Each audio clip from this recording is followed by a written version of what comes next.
Welcome to Cover Lover Comics, brought to you by FLAKtv. Find, love, and kindness. Folks, I hope you enjoyed issue number 1 and check that out. And if you did, you know that it was all about my origin story. Speaking of origins, how does one start collecting comic books? Well, that's what we're going to talk about today. We're going to talk about the different styles of comic books, sizes of comic books, and all sorts of other interesting, I guess you could say, trade secrets, but they're really not trade secrets.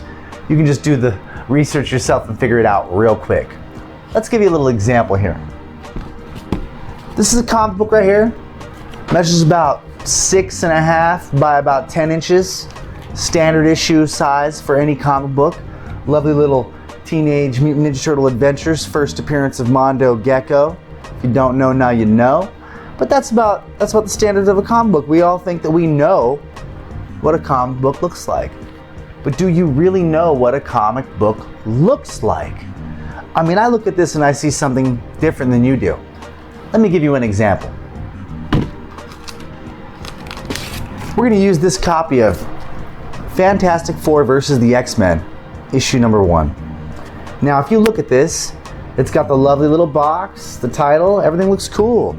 Nice little picture of the alien symbiote Spider-Man in the bottom corner. However, what this tells me is that this comic book right here was shipped directly from Marvel to a comic book shop. And you're like, Ray, how can you tell that? Well, the difference is that when you look at this thing, right, that little alien symbiote Spider-Man head, that's your direct market logo. If I flip this around, you'll see this is a regular issue of Fantastic Four. However, there's no cool symbiote Spider-Man head. It's just a barcode, meaning that this comic book was distributed to supermarkets and liquor stores and just wherever, because they had to go beep and scan that sucker. Whereas at a specialty shop or a collector store, they already know that this comic book is $1.50 and that's how much they charge. So right there, folks, as you see, you got the little symbiote Spider-Man head and you got your little barcode. Now that's how you tell the difference between direct market and a newsstand edition comic book. And in the modern market, I've heard that the newsstand books are taking off, which in the early days, really not so much.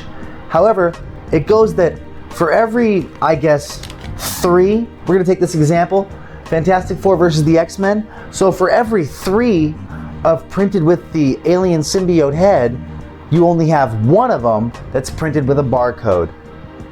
Interesting.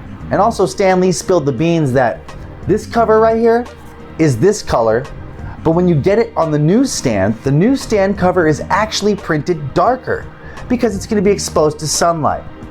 Now, we're going to go from here talking about newsstand and direct market, and we're going to discuss other formats because comic books come in many, many formats. For example, when I was a young man, I had G.I. Joe issue 1 and 2 and 3 and 4, and it collected the hell out of them. But when issue 1 and 2 came out, I was walking through a Thrifties little check stand, and I found this. This is a little collected edition. It's a small book. As you see, it's got issues 1 and 2. On the side, it tells you that this is December issue number 1. G.I. Joe Comics magazine, cost $1.50. So it's issue 1 and 2 collected in a small little book. Pretty freaking sweet. Then you have something like the ash can. An ash can is usually a limited print, small version of a comic book, not a full story, just a couple pages to give you a teaser. Ash cans are printed in both color and black and white. Sometimes just in one color, like all red on a yellow paper or all black on blue, or it's pretty crazy. Yet again, talking about comics coming in a different format, we have the magazine size comic book. So we're going to use this cover here, right here, of Deadly Hands of Kung Fu. This is 8 1/4 by 11 inches, a little bit bigger than a standard issue comic book. Magazine comic books are interesting because Marvel Comic Books was putting some of these out through a separate little company, a separate publisher. As you see, it would say right here in the corner, it's got the name of the company. It's Curtis Comics. So Curtis Comics, I guess, was side publishing for Marvel, doing some of their stuff. Now, as a little boy, I didn't really see these comics anywhere because most of these were in either the 18 and over section or at a head shop or a rock and roll store and at some comic shops, you know. But it was the larger magazine issues of some comic books, my friend, that were ridiculous. I wasn't allowed to read Savage Sword of Conan when I was a kid. I had to find this when I got older because this has breasts and disembowelings and foul language and debauchery, and that was what was kind of appealing to me about the larger size comic books. Like I said, comic books come in many different forms, not just magazines, but also collected editions. And you're like, Ray, what are you talking about, man? Collected editions? Well, for example, this right here, Turtles Adventures, is issue number 18. All right, so that means there was 17 issues of this before this book. Well, heck, how are you gonna find all those books? Sometimes you're lucky and companies will collect an entire run into one book. And that's how you get a graphic novel. For example, The Watchmen, it wasn't just a graphic novel. It was actually 11 different comic books that made that graphic novel. This is the Teenage Mutant Ninja Turtles Adventures, Volume 1, collecting the original run of the Ninja Turtles Adventures. As you see, it's a nice soft paperback. It's a collected edition. Yet again, comics come in many formats. This is a nice slick cover, little prestige format. Even the pages are glossy. Most of them are in color. Some of them are in black and white. This is a Savage Dragon Archives, as you see, very thick. It collects about 30 issues. Black and white. We all know the comic books came out in color. Folks, collecting comics is not easy. Getting started is not easy. Knowing the difference between a newsstand or a direct market or a graphic novel or a reprint could be the crucial difference between having something of high collectible value or being able to just find something you want to read. Well, I'll tell you this much, cover lovers, there's a lot to go.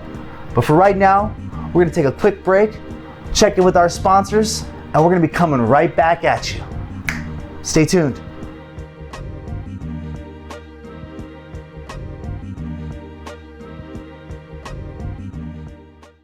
Welcome back to Cover Lover Comics, brought to you by FLAKtv, Find Love and Kindness. This is part 2 of our issue 2, telling you how to get started collecting comic books. I've been sharing some of my little tips and secrets to get you beginners started, just because, you know, it's not an easy landscape to make your way through. Now, I'm going to show you something right here. These are promotional products. Promotional products speak for themselves. They promote products, but they in themselves also become products. For example,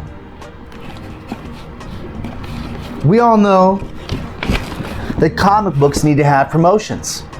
Now, back in the early 80s, they used to have actual animated commercials for comic books, promoting them, letting you know when they're coming out.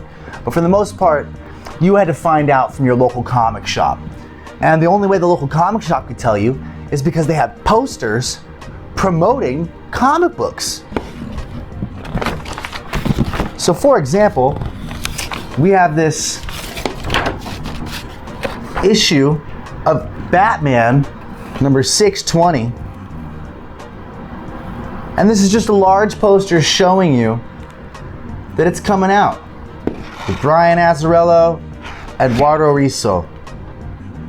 It's just a promotional poster. Might not even be worth $5. Might not be worth anything, but who knows? because there's really no market for it. And if there is a market for it, it's kind of hard to find. Now, posters are one thing you could work with, but also you end up with weird things like a 30th anniversary Spider-Man poster magazine. Yeah, it's pretty cool. I mean, it shows you a bunch of cool characters coming out at the time. This also has a very, very early appearance of Carnage, which is interesting. Little Carnage poster in there. So moving on from this one, we're going to talk about promotionals such as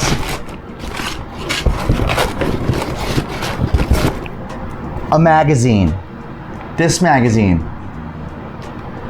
Wild Cartoon Kingdom. Wild Cartoon Kingdom is actually the first appearance of the animated Fox Kids Spider-Man.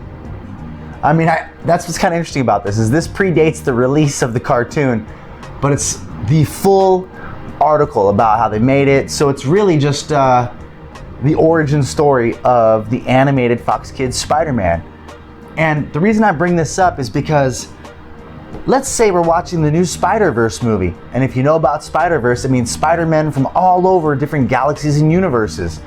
So it's possible that there's a universe that's all Fox Kids cartoons, and there's a Spider-Man from that universe that can make an appearance.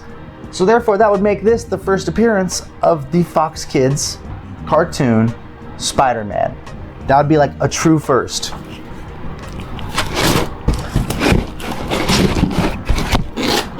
Now I'm going to share with you a few covers. As you see, I already have some of these things up and displayed because it's fun sharing covers, you know. This is Cover Lover Comics, and we're going to have a little picture-in-picture for you so you'll be able to see this comic a little better. Right here, we have The Deadly Hands of Kung Fu. As you can see, I believe this might be the first appearance of Shang-Chi. I mean, I'm not 100 on that, but I'm pretty positive. This right here, the reason why this is kind of cool and controversial is because these comic books, believe it or not, even though they were written by Marvel and things like that, they were put out by Curtis Comics, and these were pretty adult. They actually, some of them have warnings on them telling you for mature readers only, which is pretty interesting. So, as we flip through here, we're going to see comic books that Little Ray really wanted to get his hands on but could never read. This right here is The Haunt of Horror, yet again put out by Curtis Comics. I believe this is pretty much Marvel, but they're going for, you know, zombie gore and violence. See, this is the beauty, folks. You don't understand. Comic books cover all genres, and if you're a beginner, you don't know where to start. You don't know where to begin. You got graphic novels, you got magazines, you got regular comic books. Okay, well, here's the only rule. Read and collect what you like. What's familiar and fun for you? That is comic books at its purest. If you go into a comic shop and you walk up to the store guy and you say, hey man, can you show me some comic books that are worth money? Or where do I start if I want to have something worth money? Well, that's just not how it works. It starts by developing an interest in the hobby because of what the hobby is. Art, reading, stories, adventures. I mean, yet again, if you don't like horror, you always got comedy. Howard the Duck. He's a raunchy, nasty, funky duck who's a detective from another planet where animals are pretty much living the same lives as humans. And he crash lands on Earth. Well, if you guys ever saw the cheesy movie that came out back in the day, this comic book magazine predates the cheesy movie. And it's actually got some nudity and some foul language and a duck who's constantly smoking cigars and potentially drinking beer. Which, I mean, how can you not like that? So it's not, you know, the same Howard you see now or a few years ago by Zdarsky. This is legit adult comic books for adults. I mean, it's damn near a Playboy. Right here is Unknown Worlds of Science Fiction. I mean, come on, science fiction. You got alien robots fighting with soldiers on the top of a hill. on an alien planet, that's intriguing. I don't care who you are, that's intriguing. And on the inside, you have just incredible artists and writers. Most of these comics are black and white, which is even better. So you get to see the real pencils and the real art inside. Valiant Comics. Come on, folks. Let me tell you something about Valiant Comics. If you don't know who Valiant Comics are, they did Bloodshot and Turok and The Harbingers and Exo Manowar and Magnus Robot Fighter. But folks, let me tell you something, cover lovers. They also did Super Mario Brothers and Zelda and Metroid and Captain N, as well as WWF Battlemania. Battlemania is a bunch of wrestlers fighting around the world. It's in full color and you got posters on the inside.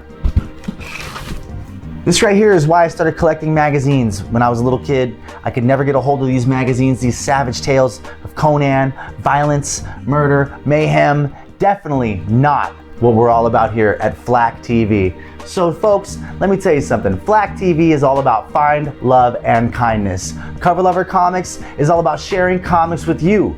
This has been our episode about how to get started. How do you get started?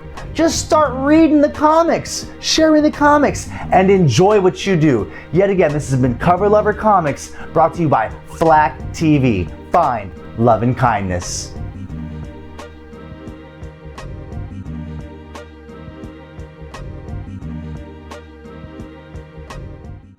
This is Cover Lover Comics, and it's time for Go Find It! Go Find It! Today's Go Find It is all focusing on a certain group of books that were sent to retailers.